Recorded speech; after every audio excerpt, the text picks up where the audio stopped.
कभी आपकी लाइफ में कोई ऐसी गर्ल आई है कि आपको लगा कि बस इसके साथ तो मैं लॉन्ग टर्म प्लानिंग ही कर सकता हूँ, मैं इसे हर तरह से प्यार दूंगा, मैं हर तरह से कमिट करूँगा and I will make sure कि मैं हर तरीके से रिस्पॉन्सिबिलिटी भी लूँगा। लेकिन उनकी साइड से तो कभी कुछ था ही नहीं, एक हाँ भी नहीं थी वो लॉन्ग टर्म रिलेशनशिप के लिए। इसे कहते हैं one sided love. Y man fall in the trap of one sided love. देखिए, ये जो वीडियो है आज का, ये कोई हार्ट ब्रेक पे बेस्ड वीडियो नहीं है। ये वीडियो आज ऐसे पार्ट्स में डिवाइडेड है जो आपको एक बिल्कुल अलग सा आपकी रिलेशनशिप पैटर्न को चेंज कर देगा, एक अलग डायनामिक देगा आपको। आपने हमेशा उस पर्टिकुलर लड़की को क्या दिया? आपने दी कंसिस्टेंसी अपनी साइड से। उन्होंने आपको क्या दिया? उन्होंने आपको दिए हमेशा कन्फ्यूजन। आपने उनको दी हर तरह से कमिटमेंट। उन्होंने आपको वापस क्या दिया? उन्होंने दिया आपको मिक्स सिग्नल्स। तो यहाँ पे जब कमिटमेंट की बात आती है तो वो पीछे हट जाती हैं और आप हर तरह से कोशिश करते हैं कि क्या करूँ कि वो बस बात मेरी मान ले। अब ये इस हद तक चला जाता है जहाँ पे आपको लगता है कि ये जो क्रेविंग है मेरी, उसको पाने के लिए उसको मैं किस तरह से फुलफ़िल करूं। आज का जो वीडियो है ये ऐसे पार्ट्स में डिवाइडेड है जहाँ पे हम बात करेंगे कि क्यों मेन पहले तो इस वन साइडेड लव में फंस जाते हैं। सेकेंडली, क्यों इमोशनली अनअवेलेबल वुमेन जो होती हैं वो हमेशा आपको एक चेस की तरह, क्रेविंग की तरह और एडिक्शन बन जाती हैं आपके लिए। ओके, वो नहीं चाहती कि वो आपके साथ रहें, लेकिन बस आपकी तरफ से वो क्रेविंग शुरू हो जाती है। और क्यों ये जो इमोशनली अनअवेलेबल वुमेन होती हैं ये समहाउ कभी भी एक कमिटमेंट, तो क्या मतलब कोई भी तरह का प्रॉमिस कभी भी नहीं करती हैं, इसीलिए तो इमोशनली अनअवेलेबल कहलाती हैं। Hi guys, welcome to my channel. This is Neeti here. I am a men's relationship coach. आज फीमेल साइकोलॉजी के पॉइंट ऑफ व्यू से मैं आपको ये पूरा वन साइडेड लव में आप क्यों फंस जाते हैं इसको आज डिकोड करते हैं। आज का जो ये वीडियो है ना, थोड़े ओपन माइंड से सुनिएगा, क्योंकि हो सकता है कि हार्ट ब्रेक से आप गुजरे हों, पेनफुल फेज़ होता है ये, या शायद गुजर रहे हों। आगे के लिए इन कुछ चीज़ों को ध्यान रखिएगा। आपसे रिलेटेड भी अगर मैं कुछ कहूँगी तो इसका मतलब ये नहीं कि आपको बुरा फील करा रही हूँ। Men's mental wellbeing is my channel all about. तो इस चैनल पे जितने भी वीडियोस आते हैं वो आपकी वेलबींग के लिए ही हैं। तो इसे ग्रो कीजिए, शेयर कीजिए, लाइक कीजिए और लोगों के साथ प्लीज़ शेयर कीजिए and do follow and subscribe to my channel is well. Paid sessions भी होते हैं जिसके लिए आप मुझे इंस्टाग्राम पे कोच लिख के आप मुझे मैसेज कर दीजिए। ये 101 पेड सेशंस होते हैं। Let's now get back into the topic and see कि वन साइडेड लव में आप कैसे फंस जाते हैं। देखिए, most man they fall in love with the emotional hope and not reality. गलती आप लोग क्या करते हैं? एवरेज मैन इमोशनल होप से प्यार कर बैठते हैं, ना कि रियलिटी से। Most man they fall in love not with the girl. लड़की से प्यार नहीं है, you fall in love with the possibility. अब इसे ध्यान से सुनिएगा। देखिए, होता क्या है कि थोड़ी सी आपको स्माइल क्या मिल गई, अटेंशन क्या मिल गया, थोड़ी सी सॉफ्टनेस क्या मिल गई लड़की की साइड से, थोड़ी सी इमोशनल बातें, इमोशनल कनेक्शन क्या बिल्ड हुआ, आपके दिमाग में फ्यूचर को लेके प्लानिंग शुरू हो जाती है कि मैं इसी को कमिट करूँगा और शायद ये जो है ये मेरे लिए सही है, गर्लफ्रेंड के तौर पे सही है और आगे I think as a future partner भी मैं ऐसे देखता हूँ। इन सब में क्या होता है कि जो वुमेन है, रियलिटी क्या है बॉस, वुमेन जो हैं वो प्रेजेंट में रहती हैं। इंडियन मैन के साथ ये नॉर्मली देखा गया है कि क्योंकि इमोशनल हो जाते हैं और शुरू से बचपन से ये सिखाया जाता है कि प्लानिंग करके चलो, हर चीज़ की प्लानिंग करके चलो, be a little bit more calculative. तो आपको लगता है कि जहाँ कोई चीज़ यहाँ पे ठीक बैठ रही है, चलो उसकी प्लानिंग करना शुरू कर देते हैं, तो आप फ्यूचर प्लान में चले जाते हैं। वुमेन नॉर्मली प्रेजेंट में रहती हैं, आप 10 कदम आगे चले जाते हैं।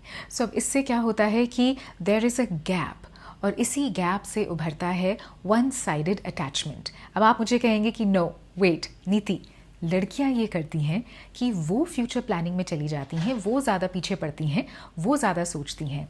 एक्चुअली आप कौन से ज़माने में हैं? क्योंकि जो मॉडर्न लव है फीमेल पॉइंट ऑफ व्यू से, जिस तरह से मैं आपके लिए डिकोड कर रही हूँ, अनफॉर्चुनेटली आजकल के टाइम में women prefer to stay in the present. यहीं पे रहिए। आप क्या सोचने लगते हैं बेसिकली कि मैं उसका ख्याल रखूंगा, मैं उसकी रिस्पॉन्सिबिलिटी लूँगा, मैं उससे कमिट करूँगा, मैं उसकी फैमिली की भी रिस्पॉन्सिबिलिटी लूँगा एंड समहाउ मैं उससे लॉयल भी रहूँगा। देखिए, पॉइंट इज़ कि आप ना उस पर्टिकुलर वुमेन से अटैच नहीं हैं, आप अपने उस इमेजिन वर्जन से अटैच्ड हैं, जो इमेजिनेशन में आपकी जो स्टोरी और जो वर्जन बन रहा है आप बेसिकली उससे अटैच हो जाते हैं। And that is why emotional hope आपके लिए ज़्यादा स्ट्रॉन्ग होती है और जो रियलिटी है, प्रैक्टिकलिटी है, उससे आप कहीं नज़रअंदाज कर देते हैं। अच्छा, एक और आपको अलग एंगल से समझाती हूँ। देखिए, you are never in love with the girl, you are in love with the emotional state that she activated in you। अब इसे ध्यान से समझिएगा, ओके? देखिए, होता क्या है कि आपको लगता है कि बस यही लड़की मेरे लिए सही है बिकॉज आई लव हर, लेकिन एक्चुअली में रियलिटी में उसने एक वो इमोशनल स्टेट आप में एक्टिवेट की है। अब मैं किस चीज़ की बात कर रही हूँ? मैं बात कर रही हूँ कि बचपन के जो आपके ईयर्स होते हैं, school years and college years, जिस दौर से आप भी गुजर चुके हैं ऑफ कोर्स, वो हमारे फॉर्मेटिव ईयर्स होते हैं, ग्रोइंग अप ईयर्स जिसे कहा जाता है। उसमें आप मुझे एक बात बताइए, किसने आपको कितना ही वैलिडेट कर दिया था? वैलिडेट मतलब इमोशनल वैलिडेशन। क्या आपके पेरेंट्स ने हमेशा आपको इमोशनली वैलिडेट किया? टीचर्स ने किया? फ्रेंड्स ने किया? आसपास के फैमिली ने, नेबर्स ने? नहीं। नॉर्मली अगर आप ध्यान से सोचेंगे तो ग्रोइंग अप ईयर्स में इमोशनल वैलिडेशन तो हमें मिलता ही नहीं है एक नॉर्मल इंडियन फैमिली में, राइट? क्योंकि कितने ही पेरेंट्स होते हैं जो कहते हैं कि हाँ ठीक है, जो किया बहुत अच्छा किया, या चलो गलती कर दी कोई नहीं, हम तुम्हें हमेशा सपोर्ट करेंगे। ऐसा तो नॉर्मली सुनने को नहीं मिलता है। और अगर आपको लगता भी है तो ध्यान से सोचिएगा, emotional validation growing up years में as a man, as a growing up boy बहुत कम मिलता है। तो अब होता क्या है कि जब कोई गर्ल आपके कांटेक्ट में आती है और आपको लगता है कि वो आपसे कहती है कि मैं तुम्हारे साथ सेफ एंड सिक्योर फील करती हूँ, जिस तरह से तुम मुझे स्माइल कराते हो, जिस तरह से मुझे फील कराते हो, जिस तरह से मैं घंटों घंटों तुमसे बात करती हूँ, मुझे अच्छा लगता है, तुम मेरे चीज़ों को बहुत अच्छे से समझते हो, मेरी प्रॉब्लम्स को सुनते हो, यूर ऑलवेज देयर। ये क्या है बॉस? ये उनकी साइड से इमोशनल वैलिडेशन है। इससे आपके मन में क्या होता है कि जो बचपन में कभी नहीं मिला वो एकदम से अगर आपको growing up as a grown up man मिलता है, तो इस इमोशनल वैलिडेशन से आपके सबकॉन्शियस माइंड में होप शुरू होती है। अब ये जो होप है, इस होप के बेसिस पे फिर आपको लगता है कि हाँ यहाँ बात कुछ बन सकती है। सो वो जो इनिशियल किक, डोपामीन रश, जो इमोशनल एक्साइटमेंट आप फील करते हैं शुरू शुरू में, वो होता है। उससे क्या बात बनती है? उससे आगे चल के आपको लगने लगता है कि यहाँ पे अब कमिटमेंट आएगा, यहाँ पे होप है, यहाँ पे मुझे चूज़ किया जा रहा है, the feeling of being chosen. और उससे फिर आप सीधे चले जाते हैं अपने फैंटेसी वर्ल्ड में, जहाँ पे आप अपने ही दिमाग में स्टोरीज बनाने लगते हैं कि अब ऐसे होगा, आगे ऐसे होगा, फिर ऐसे करेंगे। That is all fantasy attachment boss. Reality क्या है कि जो लड़की है वो कभी हॉट है, कभी कोल्ड है, इमोशनली अनअवेलेबल है, इतनी कंसिस्टेंट भी नहीं है अपने रिस्पॉन्सेज में, टेक्स्ट में या कॉलिंग में, लेकिन आप समहाउ इस होप में तो ज़रूर से रह जाते हैं। जैसे मैंने आपको पूरा बताया, वैलिडेशन है, होप है, इमोशनल एक्साइटमेंट है, फीलिंग ऑफ बीइंग चोजन है, फिर आपकी फैंटेसी वर्ल्ड है, आप इसी में फंस के रह जाते हैं। तो आपको लगता है कि कभी ना कभी तो वो मान ही जाएगी कि चलो अभी इतनी अवेलेबल नहीं है तो क्या हुआ। अब होता क्या है कि वही लड़की जब एकदम से पुल बैक करती है तो आप पैनिक मोड में चले जाते हैं, एंशियस हो जाते हैं या घबरा जाते हैं। आपको समझ में नहीं आता कि एकदम से ये हुआ क्या है, क्योंकि आपका जो नर्वस सिस्टम है वो एंशियस हो जाता है। देखिए, यहाँ पे प्रॉब्लम ये नहीं है कि उसने पुल बैक कर लिया है, प्रॉब्लम ये है कि साइकोलॉजिकली, सबकॉन्शियसली कहीं पे आप जो हैं वो समहाउ ये सोचने लगते हैं कि मुझे वो ही लड़की चाहिए। एक्चुअली में अंदर क्या चल रहा है आपके सबकॉन्शियस माइंड में कि मुझे वो फीलिंग चाहिए जो उसने एक्टिवेट की थी, फिर चाहे वो इमोशनल वैलिडेशन की हो, होप की हो, इमोशनल एक्साइटमेंट की हो, या फिर फीलिंग ऑफ चोजन बिलोंगिंगनेस की हो, या फिर मेरा जो फैंटेसी वर्ल्ड मैंने क्रिएट किया था फ्यूचर प्लान्स को लेके, वो हो। सो अब आपको समझ में आया, it is not that you are in love with the girl, you are in love with the emotional state that she activates in you। तो ये डिफरेंस है, इसे समझिए। वन साइडेड लव के ट्रैप में पड़ना ज़रूरी नहीं है। अगर आपको ये चीज़ें फीमेल पॉइंट ऑफ व्यू से, फीमेल साइकोलॉजी के पॉइंट ऑफ व्यू से, जैसे मैं डीकोड कर रही हूँ, समझ में आ जाती हैं, तो आपका जो रिलेशनशिप पैटर्न होगा, डायनामिक्स होंगे, वो कम्प्लीटली आपके लिए फ्यूचर के लिए चेंज हो जाएंगे। अब एक बहुत ही आपको इंटरेस्टिंग बात बताती हूँ कि जो वन साइडेड आपका अटैचमेंट होता है, ये नॉर्मली मेन जो होते हैं, एवरेज मेन, वो इमोशनली स्टार्व्ड होते हैं। देखिए, इसको गलत मतलब मत समझिएगा, इसे मैं साइकोलॉजिकली आपको बताती हूँ। हमारी इंडियन सोसाइटी में अगर आपने नॉर्मली नोटिस किया होगा, हमेशा बॉयज़ को बचपन में कहा जाता है कि नहीं, लड़कियों की तरह बिहेव मत करो, उनकी तरह रो नहीं, उनकी तरह अपने इमोशंस को एक्सप्रेस नहीं करो, वीक नहीं हो। सो क्या सिखाया जाता है आपको? आपको बचपन से सिखाया जाता है कि वनरेबल नहीं हो, क्योंकि जहाँ पे आप अपनी वनरेबिलिटी को एक्सप्रेस करेंगे, वहाँ पे जो मैस्कुलिनिटी है वो तो कम हो जाएगी। तो जब आपको सामने से कहीं से इमोशन नहीं मिलता है, जैसे मैंने पहले वाले पॉइंट में भी समझाया था कि आपको इमोशनल वैलिडेशन नहीं मिलता है बचपन से लेके बड़े होने तक, तो जब आपको अपने इमोशन समझ में नहीं आते कैसे एक्सप्रेस करने हैं, सामने से अगर आपको अफेक्शन कम मिलता है, तो इवेंचुअली हो क्या रहा है, यहाँ पे बेसिकली आप इमोशनली स्टार्व्ड हैं। इन सब में अगर कोई लड़की आती है, थोड़ा सा आपको अटेंशन देती है, आपके साथ हंसती है, बैठती है, बातें करती है, रातों को घंटों तक बातें होती रहती, पूरे दिन 3-3 4-4 घंटे बात होती हैं, आपको लगता है कि बस दिस इज़ इट, ये इमोशनल कनेक्शन है, ये सोल कनेक्शन है और यही मेरे लिए एक्चुअली बनी हुई है। अब यहाँ पे क्योंकि लड़की आती है और थोड़ा सा इमोशंस की ब्रेड क्रमिंग कर देती है, कभी आती हैं, थोड़ी सी कुछ इमोशनल बात करती हैं, फिर पीछे हट जाती हैं। देखिए, लड़कियां हमेशा अपने इमोशंस को प्रोटेक्ट करके रखती हैं, ये फीमेल साइकोलॉजी में एक गोल्डन रूल है, इसे हमेशा याद रखिएगा।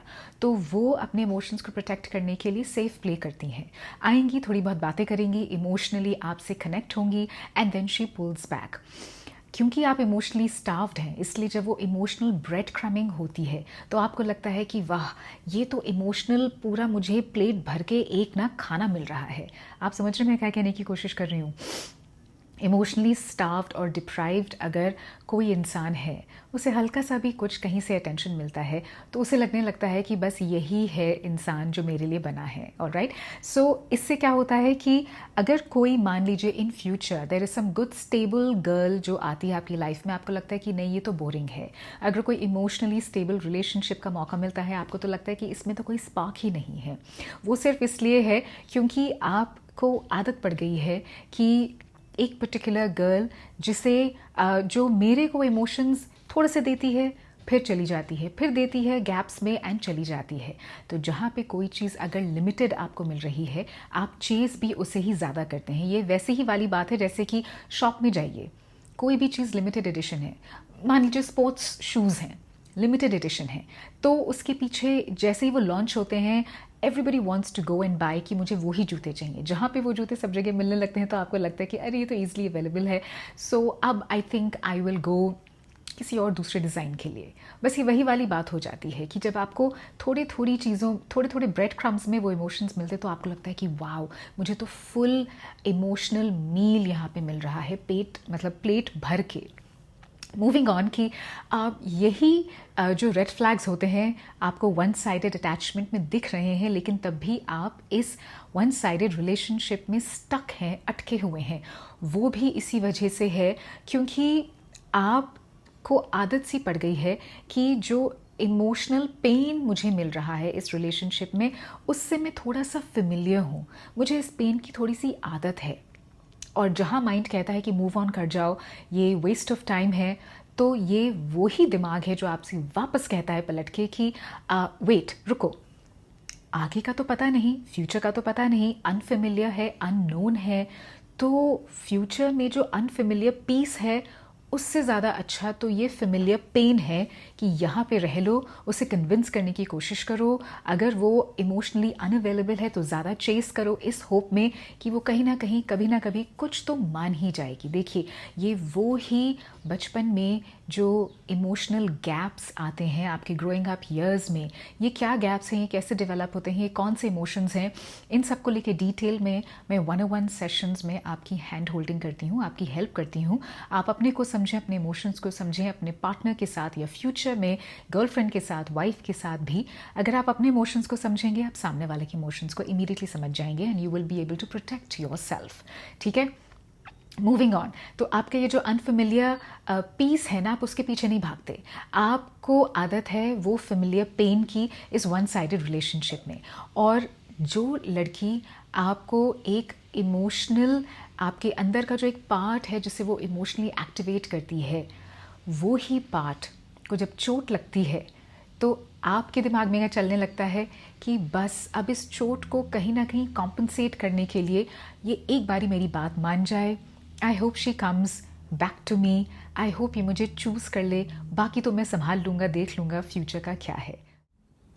ऐसा है बॉस कि ये जो बॉलीवुड मूवी आपके दिमाग में चल रही है ना, कि सैक्रिफाइस वाली, कि मैं ये कर दूंगा वो कर दूंगा, बस किसी तरह ये मेरे साथ रहे, इससे ना थोड़ा सा इसे साइडलाइन कर दीजिए। देखिए, अब आप कहेंगे कि फिर इससे बाहर कैसे निकलना है।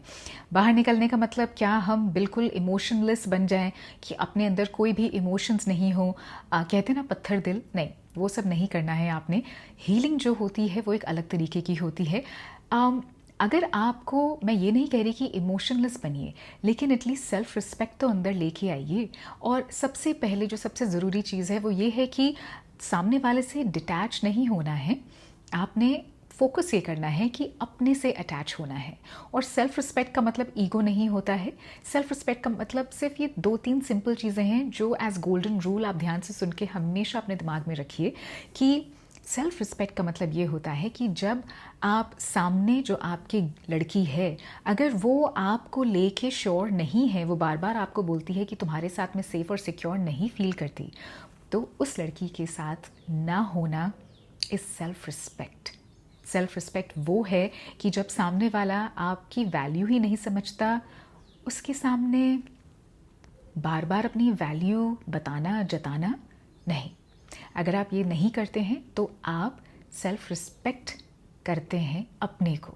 सेल्फ रिस्पेक्ट ये भी होता है कि जहाँ पे सामने वाला हर चीज़ को लेके आपको बुरा फील कराए एंड हर चीज़ में रिस्पॉन्सिबिलिटी, ब्लेम गेम आप पे डाल दे कि तुम्हारी गलती थी, तुम्हारी वजह से हुआ। जब आप इन चीज़ों को लेके you put your foot down, आप इन चीज़ों को लेके फुल स्टॉप लगाते हैं, मतलब आप में सेल्फ रिस्पेक्ट है अपने लिए। इन चीज़ों पे काम करना है। किस तरह के इमोशंस हैं, किस तरह से वो बढ़ते हैं, चाइल्डहुड की सारी रिलेटेड चीज़ें होती हैं, लेकिन इसी में मैं अपने पेड 101 सेशंस में आपकी हैंड होल्डिंग करती हूँ। फील फ्री, आप मुझे इंस्टाग्राम पे कोच लिख के मैसेज कर सकते हैं। एंड आई होप कि ये जो वन साइडेड वाला जो अटैचमेंट है थोड़ा बहुत आपके लिए क्लियर हुआ होगा। अगर लड़की कैलकुलेटिव तरीके से, प्रोटेक्टिव तरीके से अपने इमोशंस को लेके चल रही है, बट वो चाहती हैं कि कहीं पे टाइम टू टाइम वो चेक इन कर लें कि अरे ये मुझे अभी भी लाइक करता है कि नहीं, ये मेरे लिए अभी भी अवेलेबल है कि नहीं, वो सिर्फ उनका ईगो बूस्ट हो रहा है और कुछ नहीं। इस ट्रैप में मत पड़िए। वाकई में अगर लड़की अच्छी है और दोनों साइड से इक्वल इमोशनल इंटिमेसी है, इंटेंसिटी नहीं, इंटिमेसी की बात कर रही हूँ मैं, ओके, तो फिर वो रिलेशनशिप में ज़रूर से एडजस्टमेंट्स दोनों साइड से होते हैं। वो रिलेशनशिप आपके लिए हेल्दी है। लेकिन यहाँ पे one sided love, no, that is not right. और अपने इमोशंस को किसी लड़की के हाथ में ऐसे मत दे दीजिए कि आपको लगे कि बस आप ना एक प्रोडक्ट हैं और आपकी एक शेल्फ लाइफ है और उसके बाद एक्सपायरी डेट आती है और आपको हटा दिया जाता है। आई होप कि ये वीडियो कहीं आपको हेल्प करेगा। सोचिए, और अगर और डिटेल में आना है, समझना है, do feel free to come on my 101 paid sessions. And ये जो मेरा चैनल है मेंस मेंटल वेलबींग का, प्लीज़ इसे सब्सक्राइब कीजिए, ऑफकोर्स वीडियोस को देखिए, लाइक कीजिए, शेयर कीजिए अपने और बाकी फ्रेंड्स या फैमिली, कॉलीग्स, किसी के साथ भी। इस कम्युनिटी को और बढ़ाते हैं। मेंस मेंटल वेलबींग को आई थिंक बहुत ज़्यादा अंडररेट किया जाता है, साइडलाइन किया जाता है। Let's spread this awareness also. और मैं आपसे जल्दी मिलूंगी with another new interesting video female psychology के पॉइंट ऑफ व्यू से। Till then, Tata.